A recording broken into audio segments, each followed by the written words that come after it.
You got your best friend pregnant. I wonder what he's talking about. A feeling of detachment, as if it's someone else's problem, wells up inside me. But the reality hits me with the words Mary utters right in front of me. Well, that's the situation. So, you're gonna divorce Tom, right, Yvonne? Can't believe it, pregnant, with Mary? When I ask back, Mary smirks. And continues with a mocking look. You figured it out, right? I'm taking your husband, so get out. Gladly. I reply with a smile and turn on my heel. Mary is really clueless. Does she think I knew nothing? Of course, that's not the case. I've known about their affair for quite a while. I just didn't confront them until I was ready. But now, this saves me the trouble. They've basically confessed to cheating on me. So, I'll return the favor with interest. Brace yourselves. Smiling, I head to the front door. My name is Yvonne Kirby. I'm a 34-year-old housewife working part-time at a supermarket. My husband, Tom, works at a car dealership for a well-known manufacturer. I think his salary is decent, but that doesn't mean we're rolling in dough. He needs to look sharp for work. And our daughter, Abigail, wants to attend a private middle school. She's just started 4th grade, but will need more money for her exams. That's why I work part-time to help out with finances. Ideally, I'd work full-time. But it's not that simple. The first issue is taking care of my mother-in-law. She lives alone, has mobility issues, and is elderly. She gets a pension, but my care and support are essential. The only silver lining is the house my late father-in-law built, nearby. She lives there alone, having refused to move in with us to stay in her house full of memories. The second issue is Tom's job. He's always busy, leaving all the household chores to me. If I worked full-time, the housework would just pile up. Staying the course is the most realistic option, isn't it? I just can't take that final step. That's my current situation.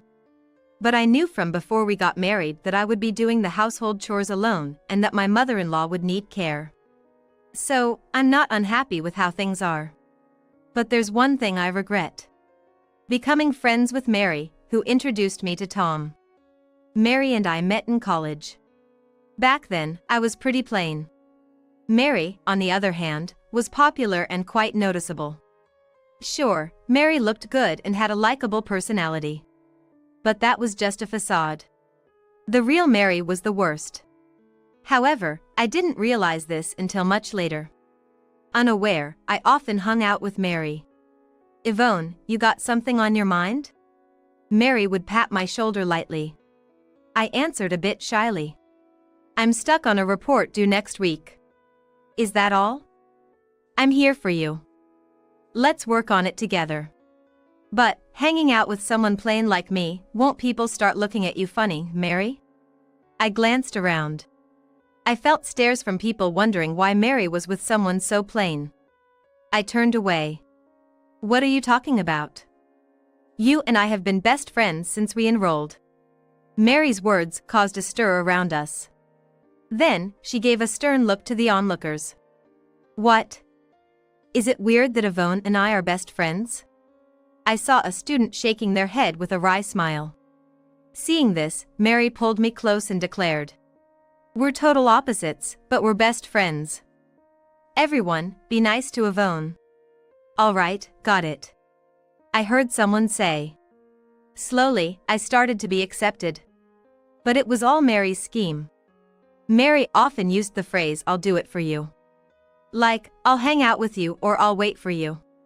It implied that I could only do things because of her. She wanted to say that.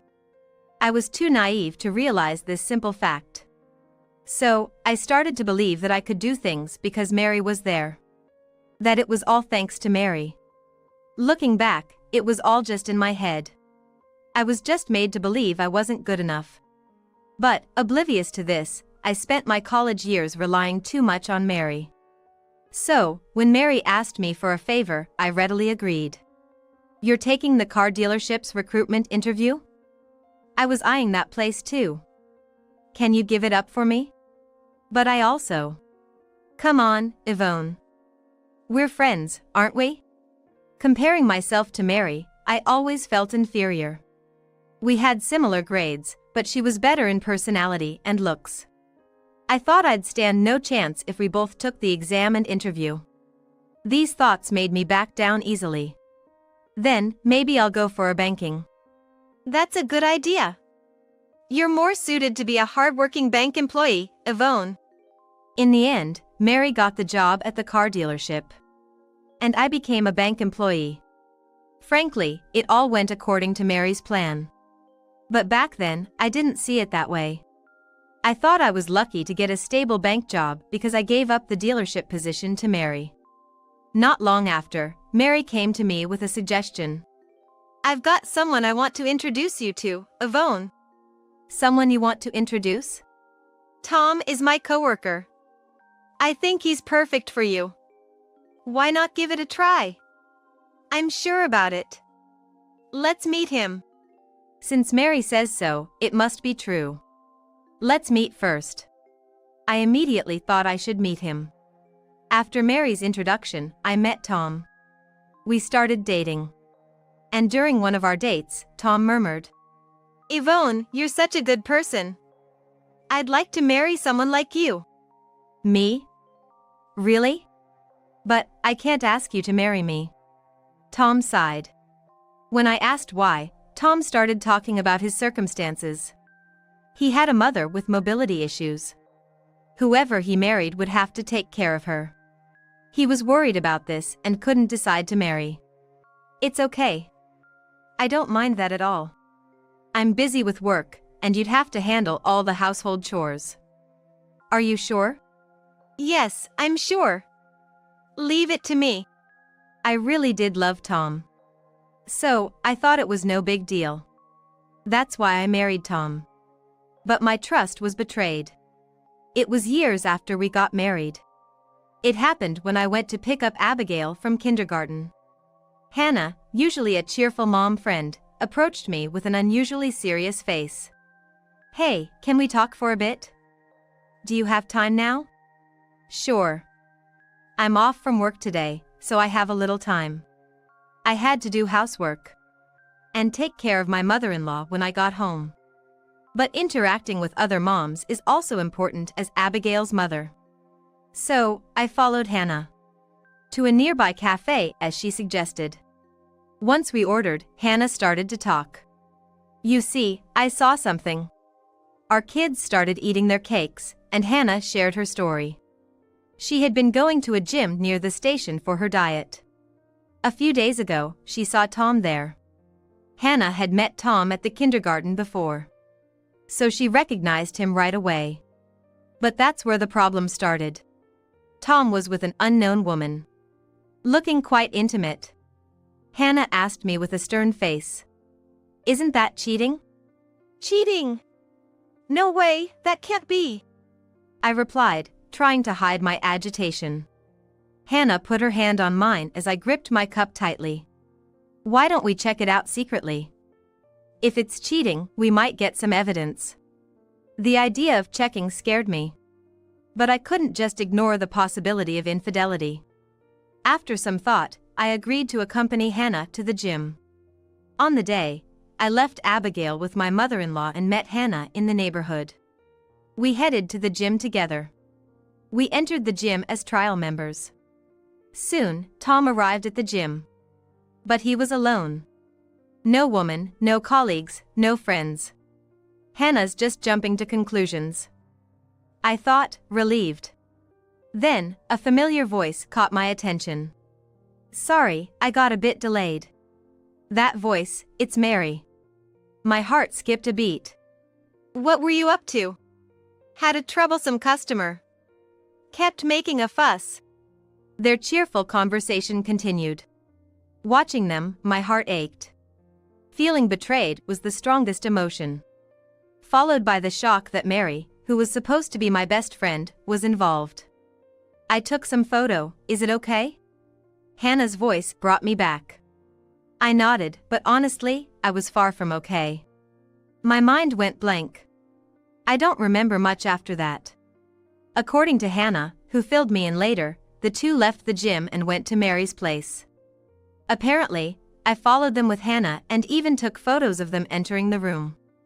I don't remember it, but the evidence was clearly on my phone. With the evidence, it'd be better to divorce. Hannah advised me that. But rushing into a divorce wasn't wise. Abigail is young, and I couldn't live on my part-time job alone. Just a little patience. Just a bit more, and then I'll divorce him. From that day, I had a new goal in my life. To stabilize my living situation and secure a steady income.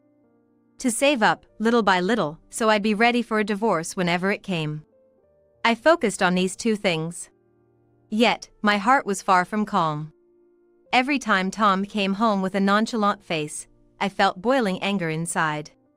But somewhere in my heart, I still wanted to believe in Tom. So, occasionally, I asked him things like this. Tom, why don't you take Abigail out sometime? Can't do that. You know, being at the car dealership, my busiest times are when everyone else is off. He seemed like he didn't want to deal with our daughter.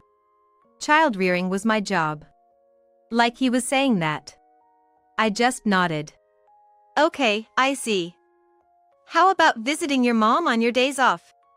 I don't really have anything to talk about with my mom. But, you can't even take care of her usually. Taking care of her is your job, not mine. She's not a kid, so I'll stay out of it. Tom's tone grew stern, seemingly irritated. I closed my mouth, feeling dejected. It seemed like Tom had lost his affection not just for me, but for Abigail and my mother-in-law as well. I felt disappointed, yet somewhere relieved. No more attachments. Those words floated in my mind. The following years were truly hellish. Living with Tom was just cohabitation. We barely spoke, and our interactions were minimal. Plus, as Abigail grew older, she started to despise Tom. I don't even need a dad like him. She would say things like that. One day, Tom had to go to the manufacturer's headquarters for work. Perfect timing, I thought, and headed to my mother-in-law's house with Abigail. During Tom's business trip, Abigail and I stayed at her grandmother's house. But the next day, I got a strange call from Tom, who was supposed to be away. You're not home. Where are you? What? I'm at your mom's. What about your business trip? Just get back home right now. He said bluntly, then hung up. Puzzled, I headed home. Entering the house, I heard the TV in the living room. Tom? Did something happen on your trip? I asked as I opened the living room door. At that moment, I saw Tom talking with Mary. But as soon as he noticed me, Tom pulled away from her. Then he got down on his knees. I got your best friend pregnant. What is he talking about? I thought, feeling detached like it was someone else's issue. But reality struck with the words Mary blurted out right in front of me. Well, that's how it is, so you're gonna divorce Tom, right, Yvonne? You're pregnant, Mary? My best friend? Mary smirked. And continued with a mocking look. You figured it out, right? I'm taking your husband, so get out. Gladly. I replied with a smile and turned on my heel. Mary really is clueless. Does she think I knew nothing about it? Of course, that's not true.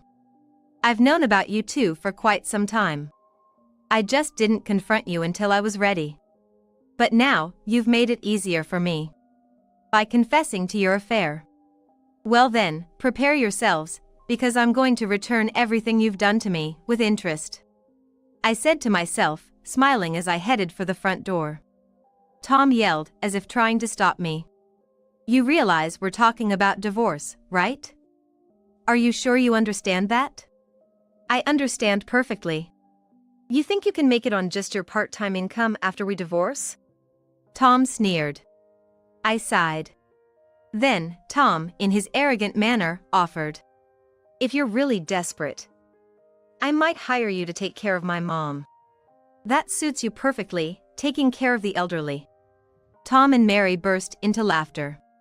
Seeing them, I sighed again. Mary, you finally showed your true colors. Huh? What are you talking about? Mary feigned ignorance. I snorted and continued. Pretending to be my friend, introducing me to Tom, it was all just to use me conveniently, wasn't it? Oh, you knew? Boring. Mary pouted. Yes, I realized your true nature when I found out about your affair with Tom. I showed them the evidence photos of their affair that I had saved on my phone. What the heck is that? Mary rushed over and stared at the phone screen. When she realized the photos were of them, she glared at me sharply. How long have you known? What, about 5 years? Don't joke with me. If you knew, why didn't you do anything? Mary raised her voice. I answered calmly. I was preparing for life after the divorce. I thought I'd be told I couldn't make it on my part-time income. I smiled at Tom. As if saying, just as I expected. Tom seemed infuriated by my attitude and suddenly started making a scene. Well then, get out as soon as you can. I'll send your stuff wherever you want. No need for that. Most of my things are already at your mom's place. What? At my mom's? Tom's face changed color. I continued, trying to suppress a laugh. Didn't you notice that your wife's and family's belongings have been gradually disappearing? That's, pathetic, in more ways than one. I snorted. Tom, clearly agitated, raised his voice. Enough. Then there's no more to talk about. I'll be claiming alimony later. I'll give you the divorce papers then. Do whatever you want. Just be prepared. The cost of cheating isn't cheap. I looked back and forth between Tom and Mary, then left the house. Heading straight to my in-laws' place. Abigail was preparing dinner when I arrived. Welcome back. What was it, Mom? Actually, I hesitated. Abigail is still in elementary school. The news of her parents' divorce might shock her. Should I tell her the truth? I was uncertain.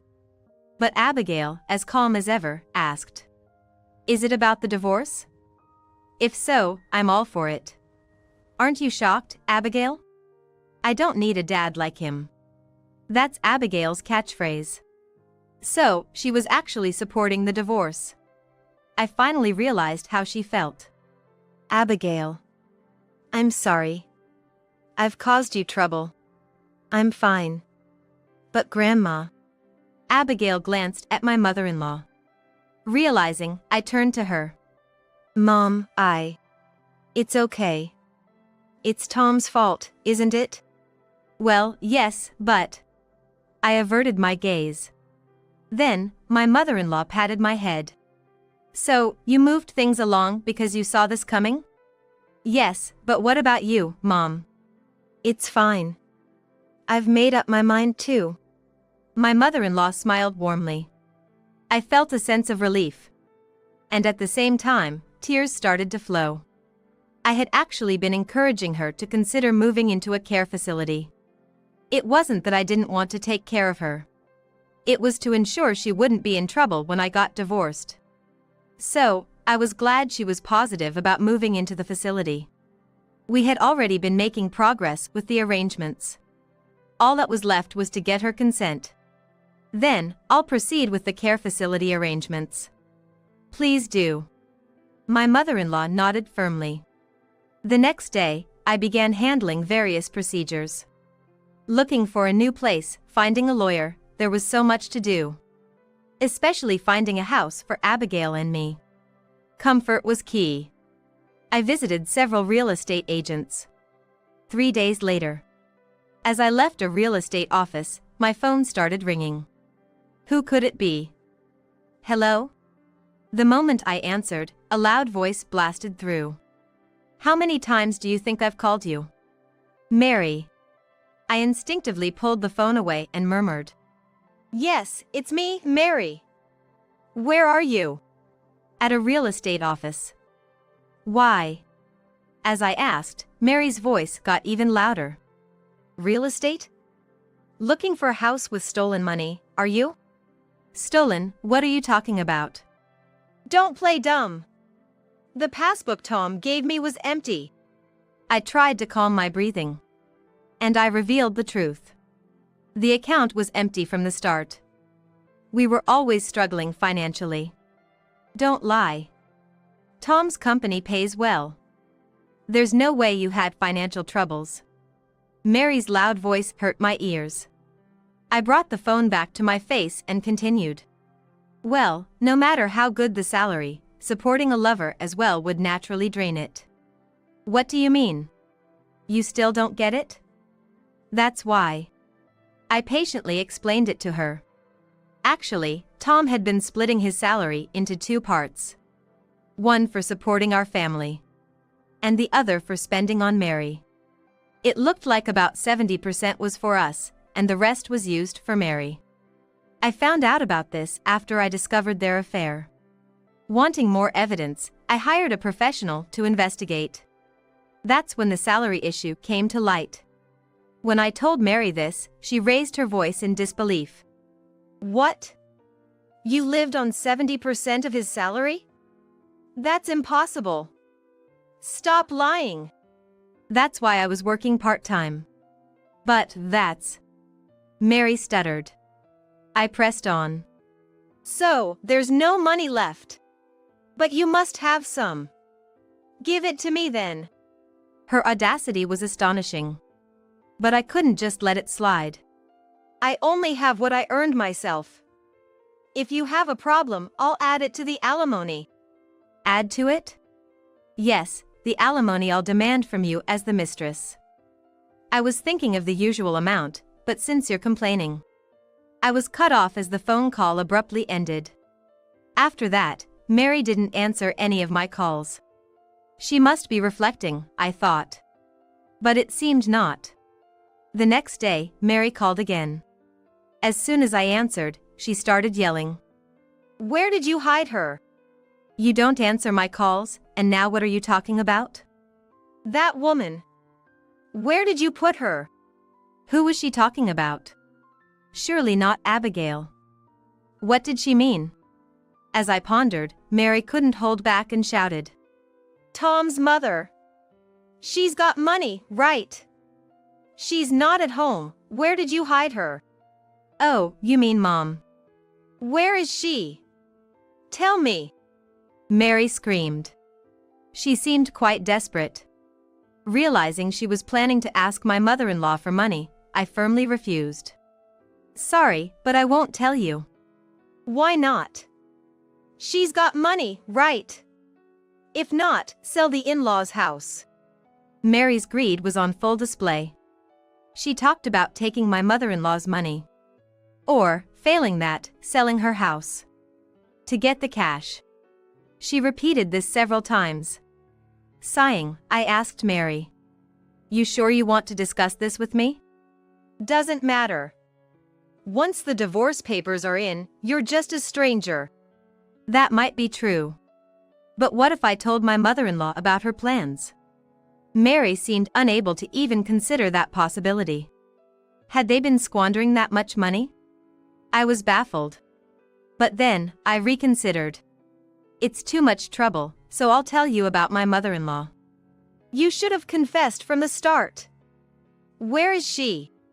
In a senior care facility. The address is... I gave Mary the address I had noted down. Mary began to laugh. Haha. I'll go there right away and start the process to sell the house. That's impossible. Why? Are you upset? No, it's just that the house doesn't exist anymore. As I said this, Mary's laughter abruptly stopped. After a pause, she cautiously asked me. What do you mean? My mother-in-law sold the house. The money was used for her care facility. Sold it? I recalled when I first suggested the care facility to my mother-in-law. She initially refused, citing the lack of funds for admission.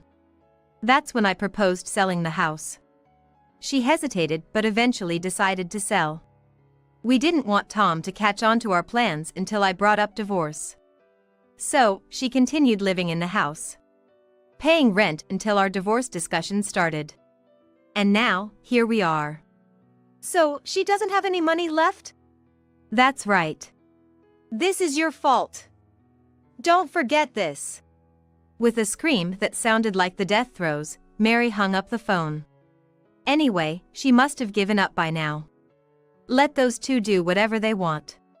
While thinking this, I methodically proceeded with the divorce procedures. First, I hired a lawyer to claim alimony. I was sure they would resist. But surprisingly, they accepted the amount suggested by the lawyer. Later, I received the alimony through the lawyer. At the same time, I signed the divorce papers and had them delivered to Tom. Tom apparently signed them readily, and I successfully completed the divorce. It took 3 months to finalize everything. It was tough, but I'm glad I persevered. Relieved, I went to thank my lawyer. That's when I was handed something unexpected. A wedding celebration party? It was an invitation to a wedding party. Mary, not knowing my home address, had left it with the lawyer. Was she inviting me to gloat as the woman whose husband was taken away? I was about to tear it up right there. But then I had a second thought. Tom's associates would surely be at the party. Maybe I could do something. I contacted a certain person. Sure enough, they too had received an invitation. So, I decided to attend the wedding party. The venue was a hotel's banquet hall. It was called a party, but it was essentially a wedding reception. They really went all out despite having no money. As I was thinking this, a voice came from behind. Thank you for coming. I turned around to see Mary in a dress, with Tom beside her. If you're going to do this, you might as well have had a wedding. Sorry. I can't wear a wedding dress because I'm pregnant. Mary was clearly heavily pregnant. She was willing to go this far just to humiliate me. I responded, looking away. Oh, right. But I'm glad you came. I thought you wouldn't. Mary made a show of pretending to cry. Don't cry now, I said, knowing full well. I looked around, noticing people quickly avert their eyes. Mary must have said something convenient for her. The atmosphere felt oddly cold. If that's how they want to play it, I'm ready to go all out. A fire ignited in my heart. Pretending to console Mary, I scanned the room for someone. Soon, I found the person I was looking for. Oh, sorry. I see someone I know, I said, quickly excusing myself. For some reason, Mary followed me. But I expected this. She would want to make a spectacle of me. I thought so, and with that in mind, I decided to leave the place. I approached the person from behind. Sorry to keep you waiting. The person turned around at my voice. It was Hannah. Oh, you're already here. Yes, just greeted my ex-husband and his new friend. As I gestured towards them, Tom suddenly became flustered. He awkwardly bowed to Hannah. Thank you for coming today. But why is Yvonne's friend here? I'm accompanying my husband. You know, I don't think you've met him yet. Hannah smiled and pulled the arm of a man standing beside her. Tom's face went pale. Hannah introduced her husband to Tom. This is my husband, Ted. He owns a local supermarket and is a customer of your company. Mr. Scott's? Tom looked away, embarrassed. Hannah's husband was a VIP customer of Tom's company. He bought not only his own car but also Hannah's car from Tom's dealership. He even referred his supermarket employees to Tom's company. In other words, he was a very important customer to Tom. It's no wonder Tom was panicking. Amidst this, Hannah introduced me to her husband. This is my friend, Yvonne. We're partners in an investment company. As Hannah said this, Mary's face changed color. Investment company? What's that? Exactly what it sounds like. Tom's salary wasn't enough, so I've always been investing. And it grew into this. This happened right after I discovered Tom and Mary's affair. I realized I needed a stable income for the divorce. That's when I turned to investing, something I started after getting married. Being a former banker, I had some knowledge about investments. Increasing my investment amount turned out to be a huge hit. Before I knew it, I had a stable income from investments. I told Hannah about it, and she became interested. We started investing together, and soon other mom friends caught wind of it. Then we thought, why not start a company? So, we did, and that's how we started our business. So, after the divorce, I started working at the investment company.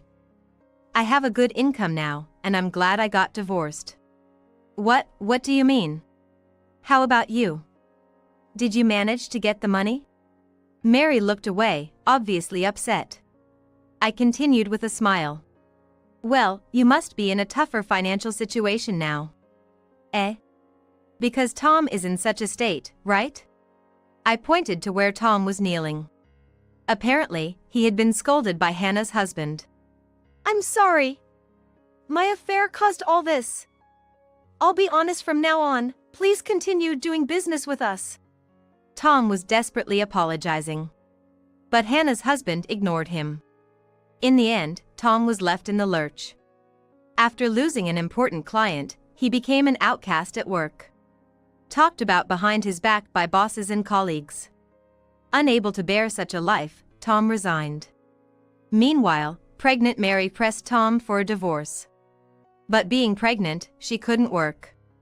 Reluctantly, she decided to divorce after giving birth. As of now, they are in the middle of a messy divorce trial. To pay for the trial, Tom works at a construction site, and Mary works at a nightclub. They're both working hard, just to slander each other in court. I heard all this from my mother-in-law. I still visit her after the divorce. Abigail is her granddaughter, after all. Abigail is preparing for her middle school entrance exams next year. Mom, is it okay if I go to private school? Do we have enough money? Of course, dear. Mom will work hard, so you should too. Okay. I want to be like you, Mom, so I'll do my best.